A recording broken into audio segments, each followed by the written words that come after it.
Kagawad, kani nga bago ang giblasengan karon nga multi-purpose building no. Para unsaon man ni siya kagawad? Unsa ang office ang ibutang ani? Sa karon among gasabutan gid sa council nga pwede nga barangay wala may balin diri o dili man gani amo sa gamiton nga multi-purpose building gyud nga diri pag meeting ang mga kadaganan ng mga organisasyon nga under sa barangay poblasyon o bisag dili taga poblasyon nga gusto mo gamit. And then pwede na to ibutang ang lupon dira ang opisina sa SK. Dagan ta pwede buhaton pero as of now wala kami naka-final kung buhaton na niya pero dako among pasalamat nga nahatag ni na proyekto sa mga. Pero sa isgutanan pag nga covered court kagawad no. Pila po to siya kaadlaw bulan hantod mahuman kagawad? Ang sa papel is 90 days. 90 days. And hopefully, storya man sad may kanunay man may storya sa contractor or maapas naman sa blue nila. Okay. Medyo na-delay mong gusto sila kay tungod atong fiesta. Busy ang mga kuan ang mga official and late na ka-start pero maapas pa daw niya.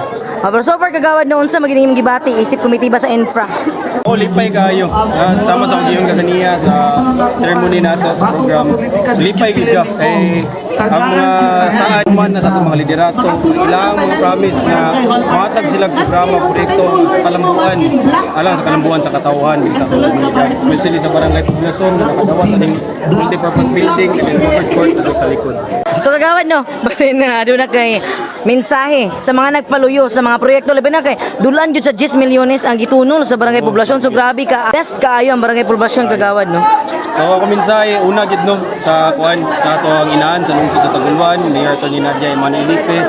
Ma'am, thank you kaayo sa imong kanunay nga suporta at Congressman Bambi Imano, uban kay Governor Peter Senior Pedro Nabia ug sa atong DPWH Region 10 nga mo'y gahatag pundo gawas ni Congressman sila gid mismo ilang mga tao nagani diri ga monitor kung standard ba gyud ang atong mga infrastructure and unta kung dili mo magbago and mahatag ba mo og more projects sa kalambuan para diri sa barangay poblasyon ug katibukan sa Taguluan.